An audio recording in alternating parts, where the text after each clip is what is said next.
Tinaaksen. Tinaachoo. Saamichisi. Dinnedida.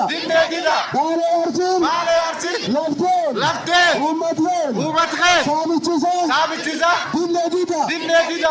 Calleessi mootummaa naannoo Oromiyaa nan beekara fakkaata. Iyyanteen guddoo tana qorsa qoriin gargalchuutti hin jiru. Calliftanillee nu fula callifni hin garre. Handhuraan rifeesfurnaa keessaas lafteen irruma cal jenna malee calleessaan hin kennitanii kutannoo goggodduu gosti balloon qaba. Dhaadannoo hiriir marsa lamaffaa kutannoo cima agarsiisuun hariiroo gooroo kukkutamu saamichi daangaa Oromiyaa Sumaalee raawwachaa jiru dur dhaabbachuun geggeeffamee jira. Lafti teen lafeteen, lafeen teen lafteennaaf, lafti teen dhiigi keen lafteennaaf, lafti teen lubbuteenna, lubbuun teen lafteennaaf, lafti teen awwaalkeenna, lafti teen soodduteenna, lafti teen naadheteenna. Kutachuun fudhachuun hin danda'amtu, hin yaadamtu, hin eeyyamtu. Mooyyalnuuf harbanaaf galchumaati, hundee jireen keennaati, ula galaanaati, balbal bahaaf galateennaati, sombargansuu jireen keennaati, agartuu ilaaf dhageetti gur keennaati, riqicha Oromoo Itoophiyaaf keeniyaati, goofalayee tulakeen, odaan diimaan teessoteen, dhaddachi warraaf daangakeen, fiiltuun ardajila raabaa gadaan cinaaksan cinaachkeen, lafteen tisuun dirqamkeen. Dhaloota dabarsuun ammoo imaanateennaa jedhe qoonqoo ol fudhate dhageessifachuu jiru mati bal'aan akka riifatanii dubbiteen tan furmaatitti gootan mootummaa naannoo Oromiyaa nulleen kabajaan isan gaafan daa'imtu miidiyaa. Bakko barakkaan tun intalta akka dhaltee nami lama walirraan kadhate warra lamaaniyyuu soddoomtee jedhan. Intaltaan kadhachuma kadhatanii bunii ga'ee jennaani haatu intannuu lamaaniyyuu kennite. Isi ammoo bunii ga'ee nuu kenni jennaani bun silaaftuu nama lamaa waliin dhufa dhibiin qabdu tokko ka bunaan dhufu tokko ka gun dhufu isanii lachuu waliin koottaa jetteeni jedhan. Bun kennanii deebi'anii fuudhu nuu tolchi jennaan fuudhu tolchiteefi jedhan. Fuudha deebi'an. Haatu amma intalnuu lamaaniyyuu kennite fuudhi ga'e maan taani jedhanii gaafatanii jedhan. Ammallee dhibiin qabdu fuudha silaaftuu nama lamaa dhufa. Isaanii lachuu koottaa jetteen jedhan.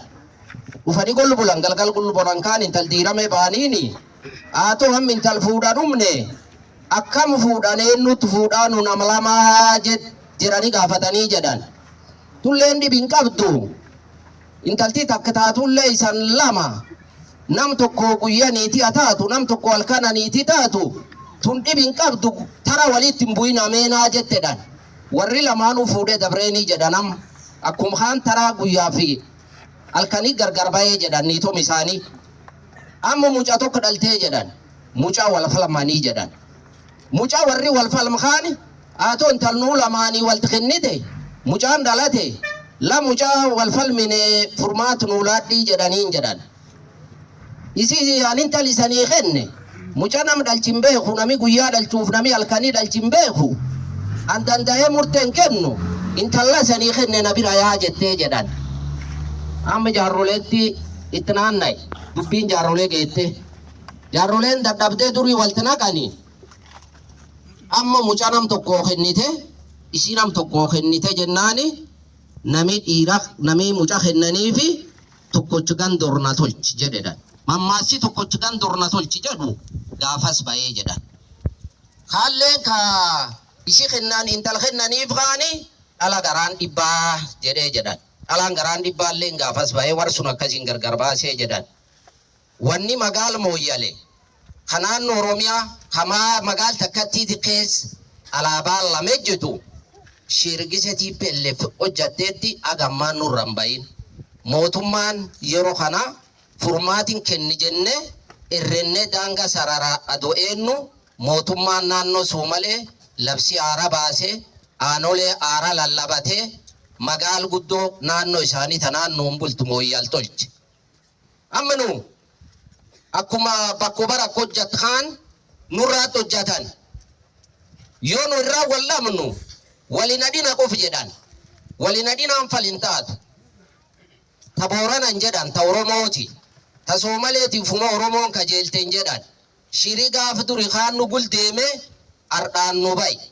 Mootummaan naannoo Oromiyaalleen tan beekee murtee mootummaan naannoo Somalee kennitan khayni diidaa ba'ee mul'ate diidaa ba'ee dubbate mootummaan naannoo Oromiyaalleen faldaangaa Oromiyaa irratti bahee mul'ate bahee dubbachuu qaba. Mootummaa akka naannoo Afaar